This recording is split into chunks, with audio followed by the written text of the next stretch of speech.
Okay, 7:30. Let's get started. We have fewer participants today. Seems like 10 of you. I hope in a couple of minutes some more will join in.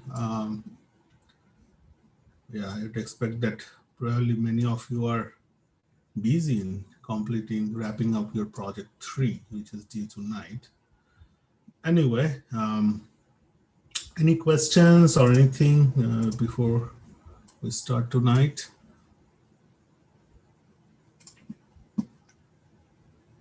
I'm looking at the discussion board as well. No, there is nothing on the discussion board. Any questions or anything? Okay. So any question for tonight on tonight's topic, which is the third part of the cache memory, where we discussed about the writing policies and writing challenges on the cache and how we can make it consistent between writing, two different writing in different scenarios. So anything on that area?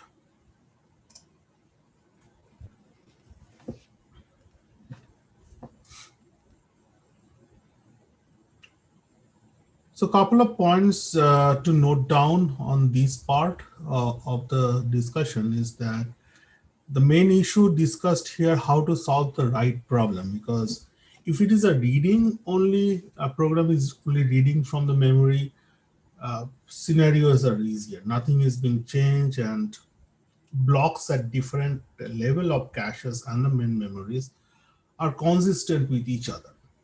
But for the write operation, we are changing a block content.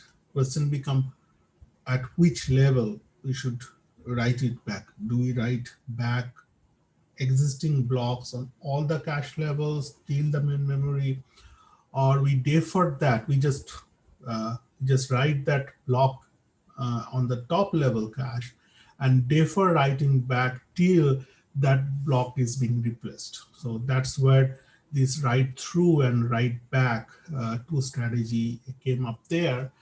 And and there is this dedicated memory unit, memory management unit has been established to control these operations along with other features. So it is kind of offloading some of the memory related tasks from the processor to that memory management unit. Uh, it's a part of the processor itself you can think of, but it's not a core computing part. It is more like a side actor, or like I can think as a co-processing unit, um, in a very loose term, of course.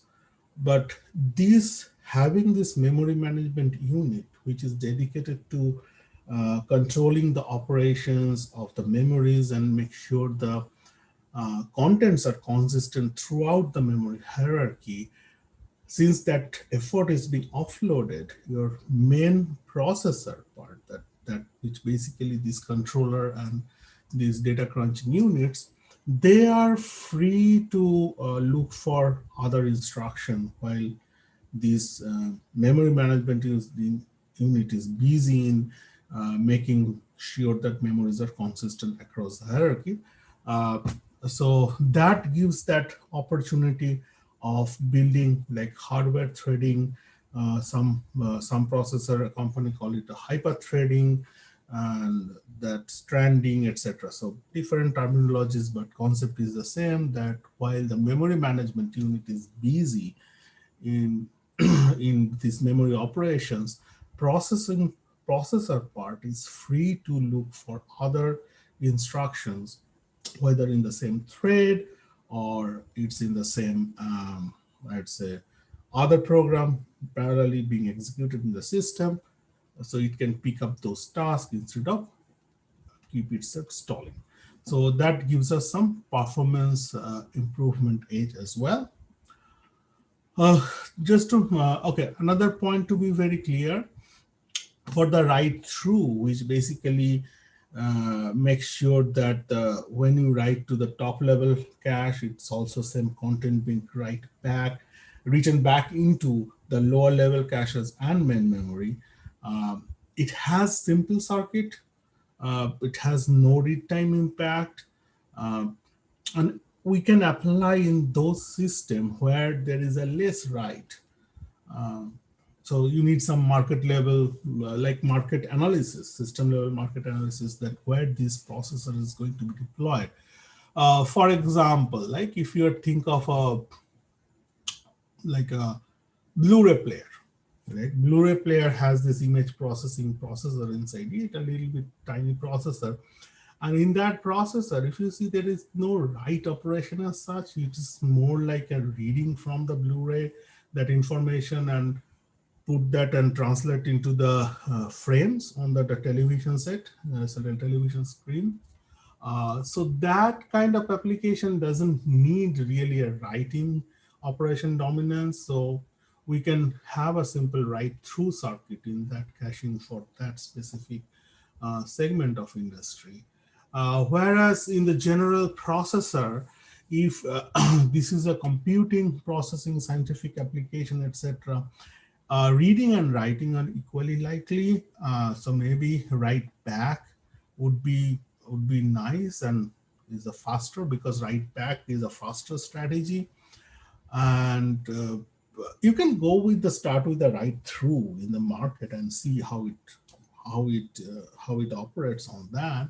And then the next revision you can change it to sorry, you can start with the write through, which is kind of a simple circuit, little bit slower compared to the write back. But if you see your market demands is the other way, it's more, there is more application on your processor which demands for faster writing. You can go back, you can, the next revision you can make the processor with the processor cache with the write back strategy. And so another way, like uh, write through sometimes is not that bad because of that buffer unit in the memory management unit. There is a buffer. All these writing writing steps, commands are actually queued into that process, and usually that's okay. But if we see that that buffer is full, frequently full, and processor really need to wait till that buffer is free, we need to switch back to the write back strategy. Okay, so that's the main points. Please pay attention to those algorithms and flowchart to make sure you got the idea clear on this process. All right. Mm, Now let's do one sample. Let's see. One problem.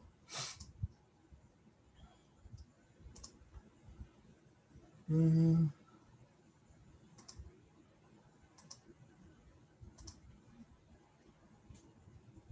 okay. I just want to make sure. Can I do a breakout room? Oh, there. Let's see.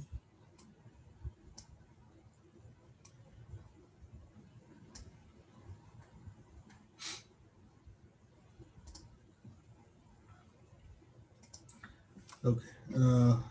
Let me first give you the problem.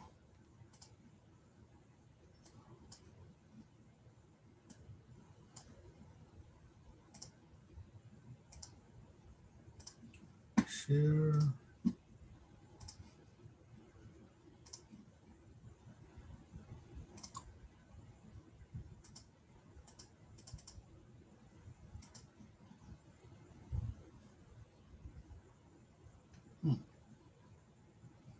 That's interesting.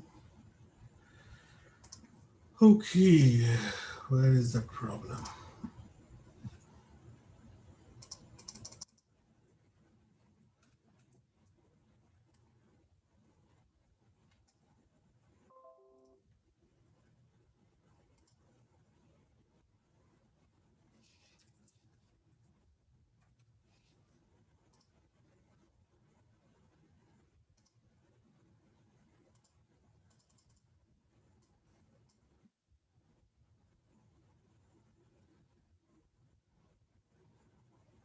Okay, there you go.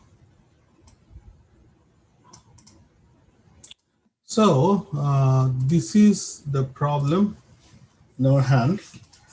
So we are working out of your project 2 processor, which is a 5-cycle processor. And let's say we are hooking that into the cache memory system. And of course, there are states that are introduced to handle the cache miss, etc., etc. And it is running on a 1 gigahertz clock. This system is connected to a memory system, which is separate instruction and data cache. So it's a Hubbard architecture. Both these caches has the access time of 1 nanosecond and miss penalty of 150 nanosecond. But miss rate for the instruction cache is lower, it's a 5%, and miss rate for the data cache is higher, it's a 10%. Now let's say this following piece of code is being executed in that processor, and this loop, like this loop is being executed for, let's say, 10,000 times.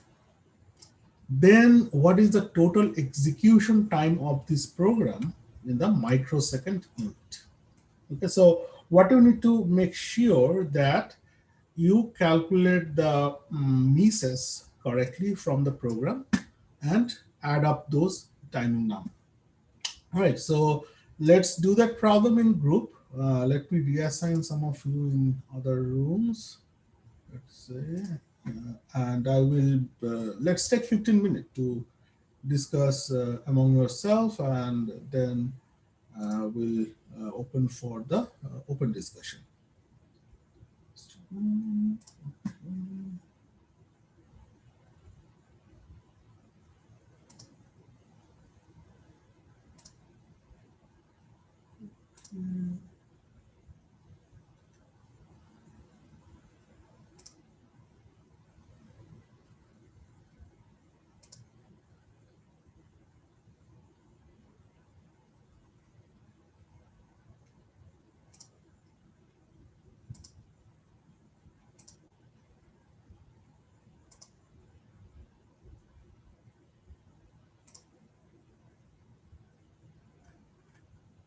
Okay, so let's take 15 minutes. I'm opening all the room for your groups, and please carry on the discussion.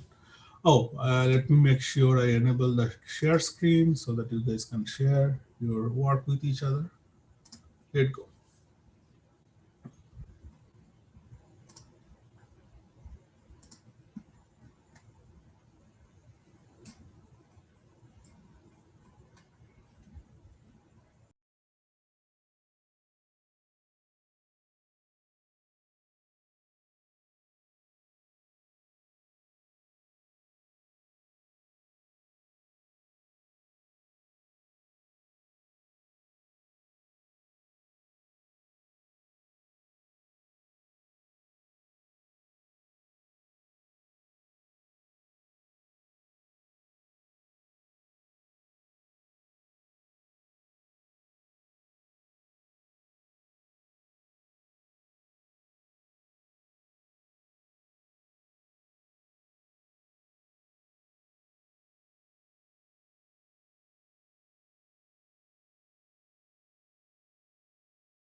Hey, Professor. Hello. Hey, so for the project, is it okay to have a bunch of different adders around for the program counter or the stack pointer? Yeah, Or, sure. or do you need us to achieve the same effect by using the LU a bunch of times? No, that's fine. You can have. Okay. And there's also some part of the one module that I'm not sure what you want us to do with. Uh, It's Come again. this code right here. I'm not sure what you want us to do with that. 32-bit two's complement. You need that, right? And I still want you to implement that. And how are we supposed to do that?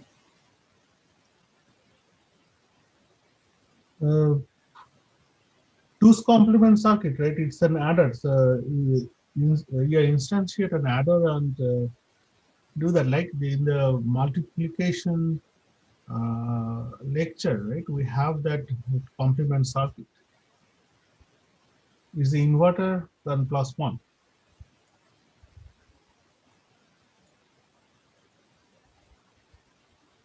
Sorry, you said it in the two's complement lecture we went over. A multiplier, signed multiplication, Oh, okay. right? Signed multiplication in that we have this use of this 32-bit two's complement and 64-bit two's complement. So we need to have them for the multiplier. Okay. Okay. All right. Um,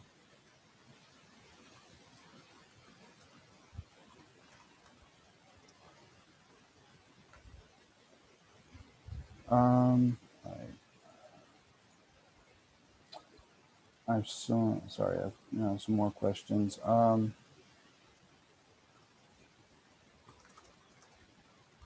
Another question I have is, do you Mhm. um, you expect us to implement the full adder using pure gates, or should we use half adders to implement it? Uh, Full adder, what modules I have given? I think I have modules for both half adder and full adder, no? Yeah. Yeah, so you need to use half adder to have a full adder.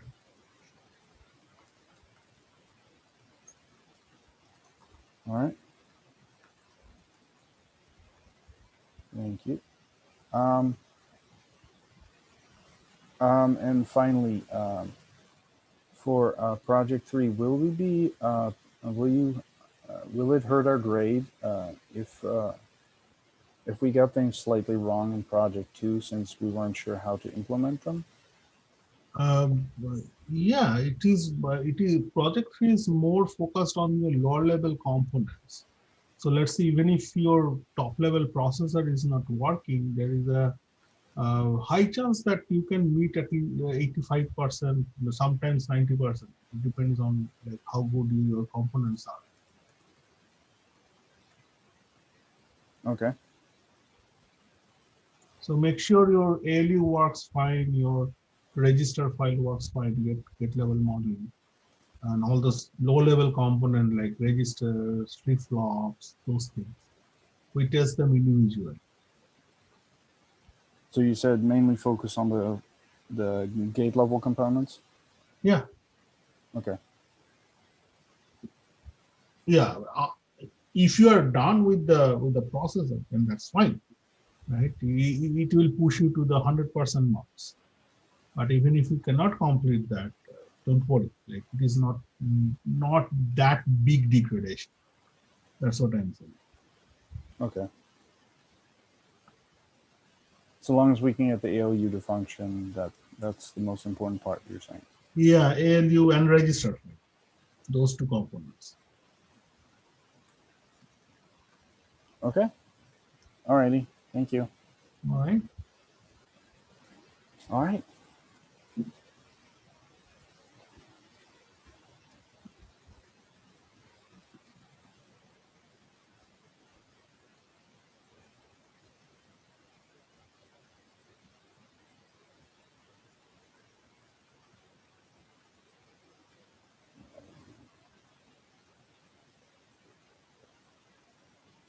All right. Thank you. Thank you. So you don't want to join in your group discussion? No, I just wanted to make sure I have answers to Okay. these questions. Okay, sure. That's all.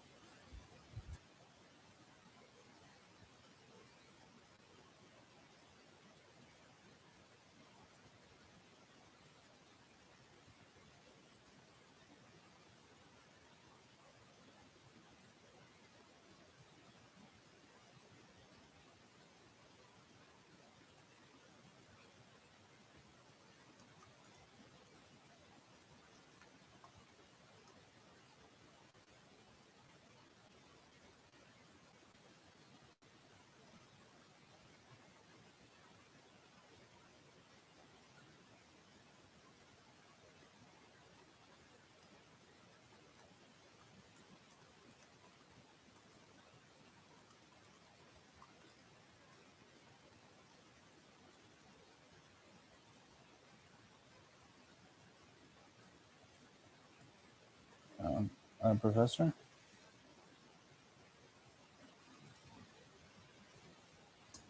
Yes. one more question. So, in the data path diagram, I Mhm. see that it's quite complex, and the complexity isn't really obvious in the data path file. So, were you expecting us to add more inputs to that file, or is it alright to just handle little things like the PC load or the IR load outside of the data path file? Uh, PC load, those are part of your control word. So what I all need, don't change that interface, module interface. Sorry. Okay. So don't change your module interface. Like data path module has given already given an interface, right? The list of Yeah. ports. So don't change that. So your PC load is part of this control word. PC load and other load. These are all part of your control word. So what you need to do, assign specific bits from the control word as a PC load, another as a ALU instruction, another as a other control signals that you may need, Hmm. right? So Yeah. yeah. So is that your question? Yes. Okay.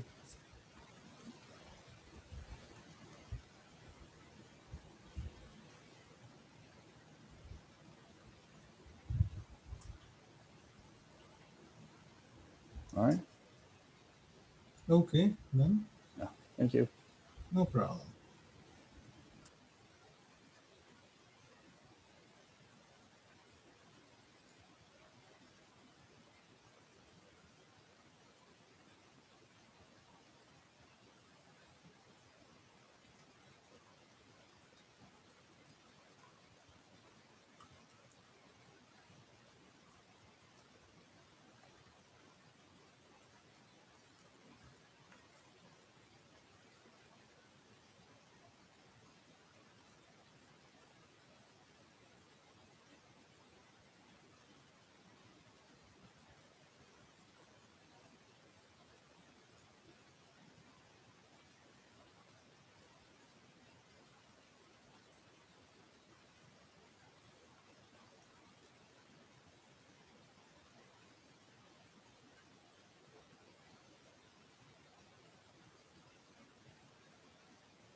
All right, time is up, and let's wait a little bit to everyone for come back.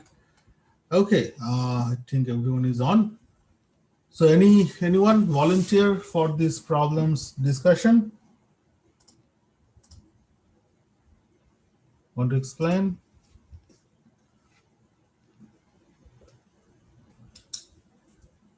No one has an answer, or at least want to explain your approach.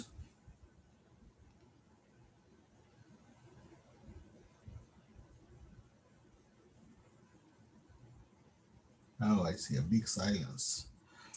Okay, then let me try to explain this problem to you. Um, so we have this system which is connected to the cache memory, right? So essentially, uh, what we need to do is, let's say we have these uh,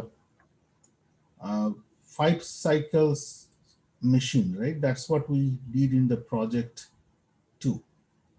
So instruction fetch, instruction decode, and exe, execution, then goes to mem, that's the data memory access, then write back, and goes back to instruction fetch. And since this guy is running on 1 gigahertz clock, so transition is your time period t equals 1 by f, 1 by 1 gigahertz, which is 1 nanosecond. So each nanosecond it transition from this to this to this, etc. Now think how you can put it in a cache, because in a cache there would be scenario where the cache miss is done, and then the cache like that copying from the lower block has to be done, which includes in the penalty. But essentially what you need is another state, which is like if it is let's say done signal, memory done, like, or okay, let me name it differently. It's a done signal on instruction cache. Instruction cache done. If it is 0, then stay on that state, and instruction cache done equals 1, then you move to the next step. And similarly, we have to introduce same state machine uh, configuration, which is data cache done. As long as it is 0, like it is not done yet, it stay on the memory. Otherwise, data cache done equals 1, it will move to the next state. So that means if in a state there is no miss, it will come back to the next state like after 1 nanosecond, because at that point it gets done, it moves into that state, and so on and so forth.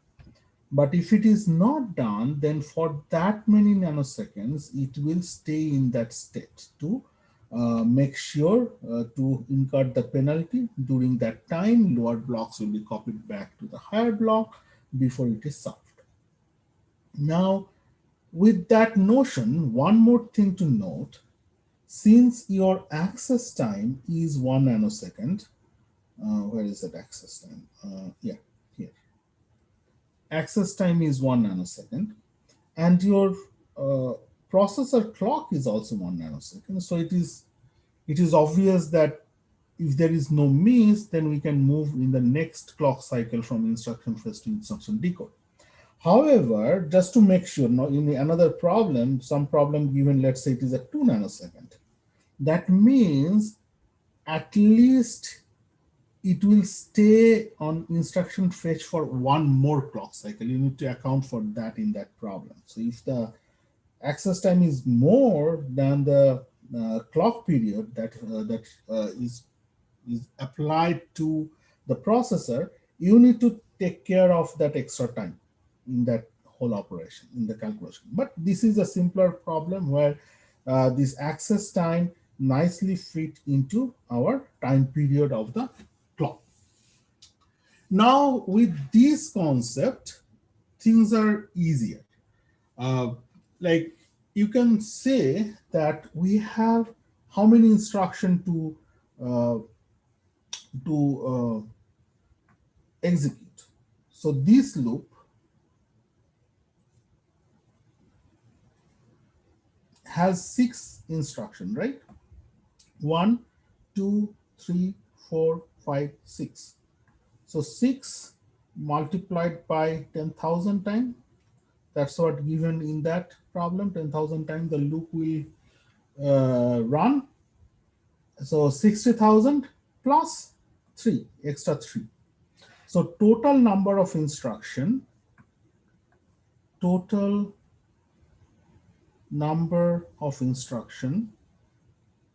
executed is 60,003. Okay. And then how many data access? Data access, we if we yeah, we analyze this program, we have one data access here and another data access statement within the loop. So uh, total number of data mem access would be then 10,001, right? 10,000 for this guy and one extra. All right. Now we have to just, it's a simple arithmetic. So just assume that there is no miss, right? Let's start with that. With no miss, no miss, we have what? There will be like 63, okay, 63, okay, okay, 60,000, that that many multiplied by 5 cycle, and your memory access will be also fall under that 1 nanosecond calculation. So it will become like da, da, da, into 1 nanosecond, which is, if we use a calculator, it will become something like 300.02 microsecond, just an approximate number there. Okay. And then we calculate the instruction miss, I cache miss number would be, like it says in the problem, it is 5% instruction cache miss. So 60,003 multiplied by 0.05, that many misses, that many penalty will be incurred. So that will give you around 450.02 microsecond. And then similar on the data cache miss number timing, it will be, so we have how many data access? 10,001 multiplied by 0.1 multiplied by 150 nanosecond, which will come back around 150.02 microsecond. So you add them up. Okay, 300.02, 450.02, it's 906 microsecond. So that means, yeah, it will spend that much time to complete that piece of code. Question?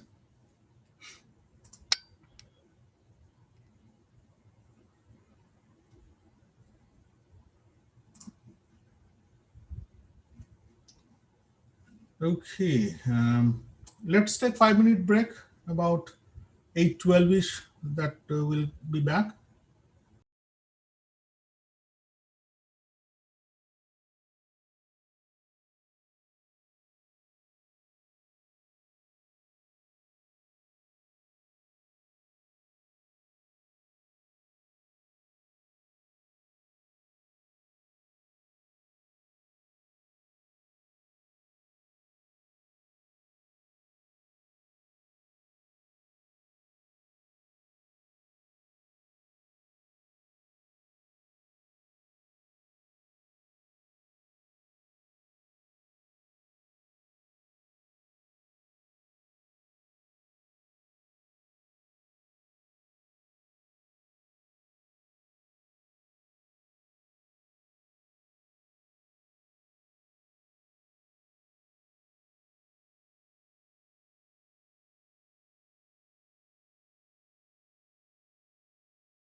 Okay, let's get back. Stop. Let's get back. And there is a pop quiz. Pop quiz. Please find out pop quiz number 9 and make sure that you are ready for that and hit yes onto this poll.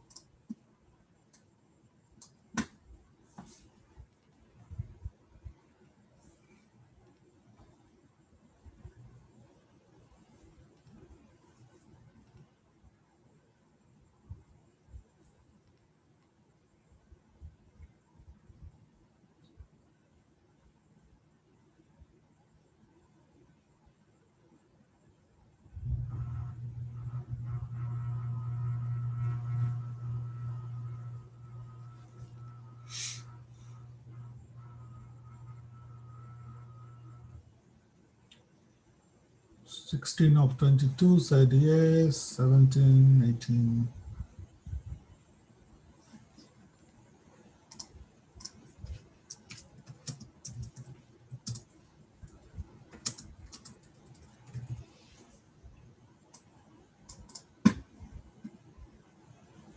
I'll just wait a couple of more seconds. Okay, here you go. All right. Passcode.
Professor?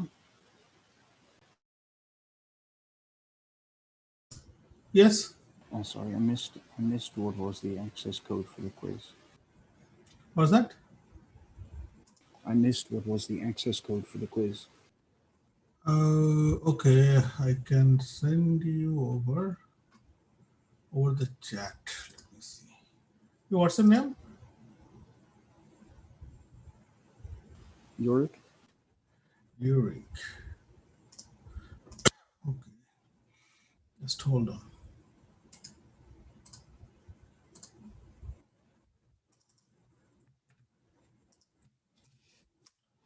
See if you can use it.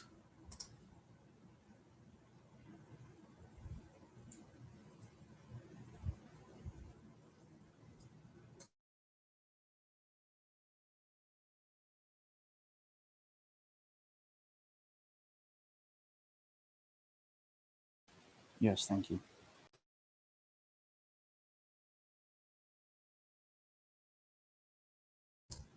All right.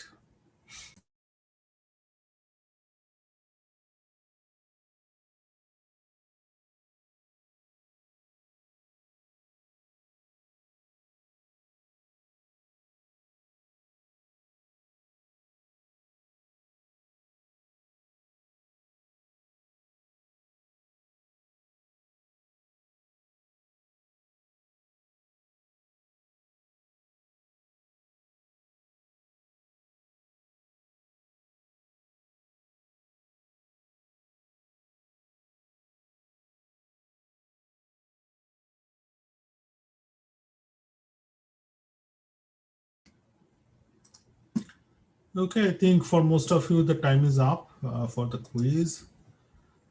And I think I have, yeah, I don't have anything else for you.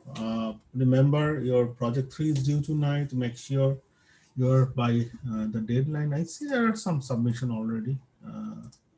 Let's see. Yeah, I see there are 13 submission. That's good. So please don't wait till the last minute, 11:59. Don't wait till that. And make sure your report has the low Turnitin score. I think there is some setup threshold. I believe it's 20% maybe. What is that? Let's see.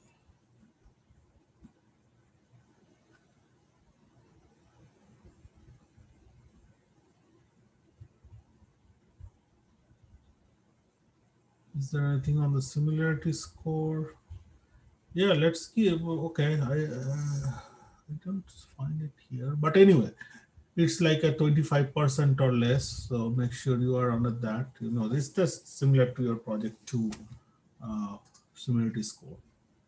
Any question before we end tonight? Hi, Professor. Yes. One of my quiz problem have no answer option. Please send me an email. Like I know Okay. there is some student has that problem. Send Mm-hmm. an email. Which I see. question number? Okay, Thank you. no problem. All right, then let's wrap up tonight and you carry Professor? on. Yes, Yorick. There were several of us who were discussing some problems with Mhm. with the project that we were having in the Discord, and we were kind of wondering if we could get an extension for maybe tomorrow or sometime later. Uh, Not really. So, what kind of problem you are facing? We were having some problems getting the test bench to work, Hmm. specifically the Da Vinci final test. Let's see. What is tonight? This is fourth. Mr. is there. Hmm. Tu.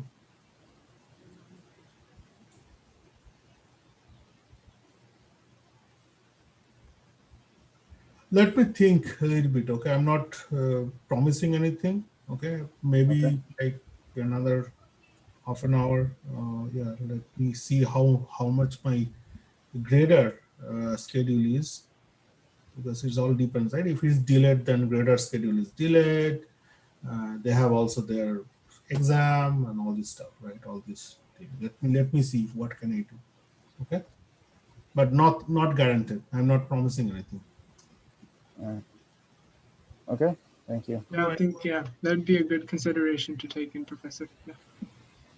Okay, thank you. Then good night all, and we'll see you on Thursday.